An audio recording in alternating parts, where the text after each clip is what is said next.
Python dilində yazılmış proqram icra olunarkən, klaviaturadan x və y ədədləri üçün 32 və 5 qiymətləri daxil edilərsə, Python sözü neçə dəfə çap olunar?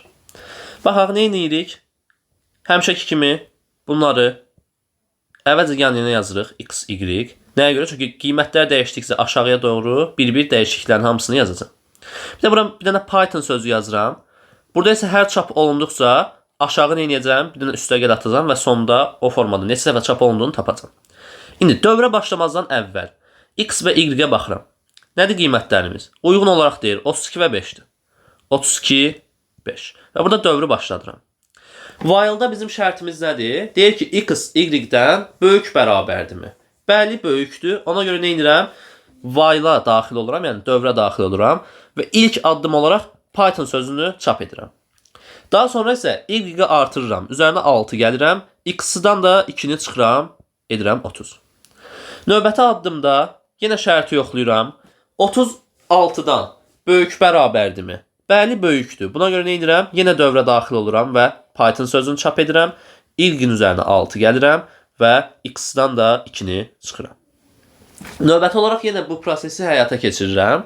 28-in 12-dən böyük olduğu üçün bir dəfə də Python çap edirəm. Daha sonra 12-nin üzərinə 6 gəlib 18-i tapıram. 28-dən də 2-ni çıxıb 26-nı tapıram. Yenə eyni prosesi həyata keçirirəm. Python-ı çap edirəm. 26-dan, daha doğrusu 18-in üzərinə 2-nin 6-nı gəlirəm. Tapıram 24. Nə edirəm? 26-dan da 2 çıxıram. 24 alıram. Növbəti addımda yoxlayıram. X, y-dən böyük bərabərdirmi?